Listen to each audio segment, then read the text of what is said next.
In last lesson, we have introduced the futures contracts, which are the standardized forward contracts that can be traded on exchanges.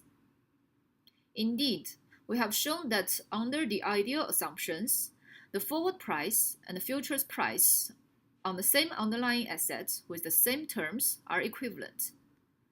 In order that the trades of the futures to be carried out smoothly, all exchanges employ a mark-to-market mechanism. Now let's take the futures contract on wheat as an example to see how this mechanism works in details. Here's the scenario. In January, a producer of flour wishes to lock in the price for an order of 500,000 bushels of wheat in May. Although he could possibly arrange a special forward contract, he decides instead to use the futures market, as it is organized and more convenient. The size of a standard wheat futures contract is 5,000 bushels, and the interest rate is assumed to be 12% per year with monthly compounding. On January the 1st, the futures price for May delivery is $3.3 per bushel.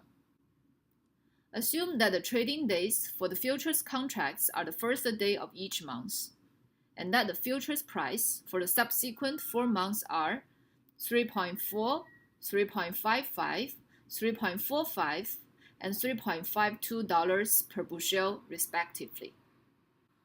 Now we're going to work out the details of the changes in the margin account for the futures contract on the given dates. We consider 2 alternative strategies for the futures position. First, since the contract size is 5,000 bushels, the investor will simply choose to hold 100 contracts to match his needs of 500,000 bushels.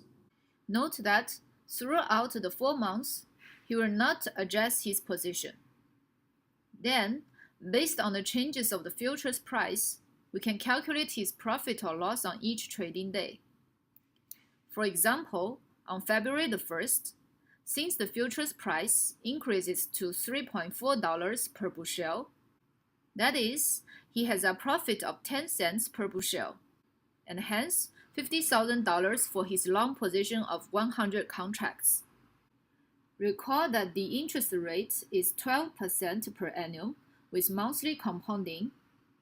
Then, the profit of $50,000 will then gain an interest of 1% during the next month. Therefore, on March the 1st, he will have $500 interest. Finally, the calculation of the balance consists of 3 parts.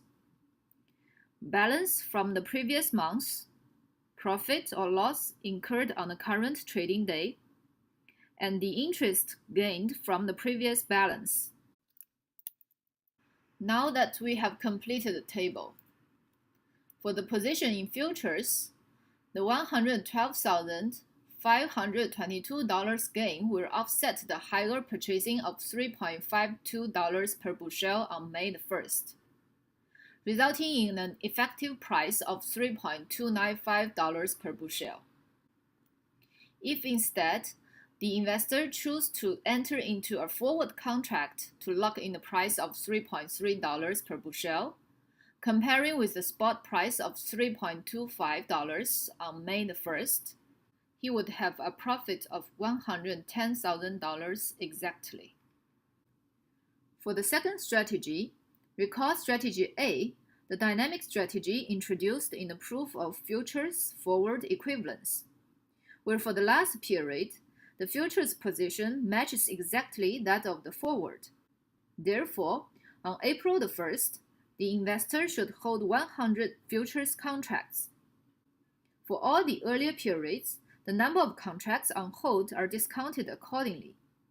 And round down to the nearest integer, we have the position on March the 1st being 99, February the 1st being 98, and January the 1st being 97.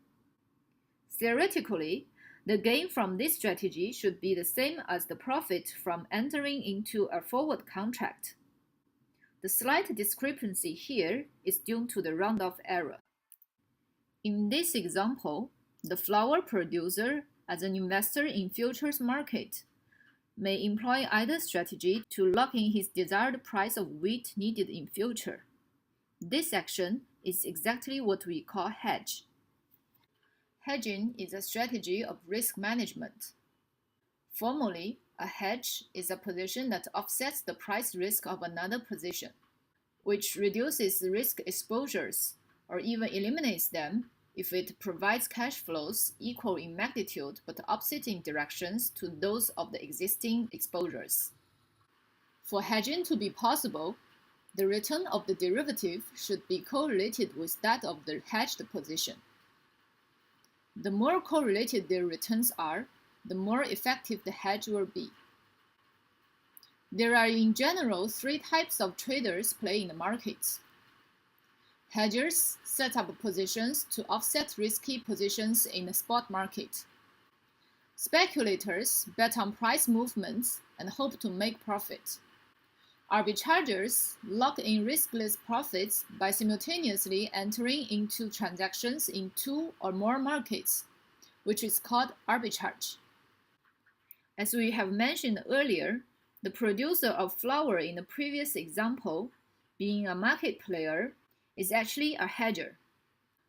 With the forward contract, he would have locked in the purchase price of $3.3 per bushel. Note that the total profit listed at the bottom of the forward profit column is not real, but indicative of the amount of money saved from taking up the forward. And with the futures position, if we ignore the deviation due to intermediate cash flows, the producer would have effectively locked in a purchase price of $3.3 per bushel as well. Now that we have introduced both forward and futures contract, and also had a glance at how they can be used for hedging risks, we will start the section of hedging using forward and futures formally in next lesson.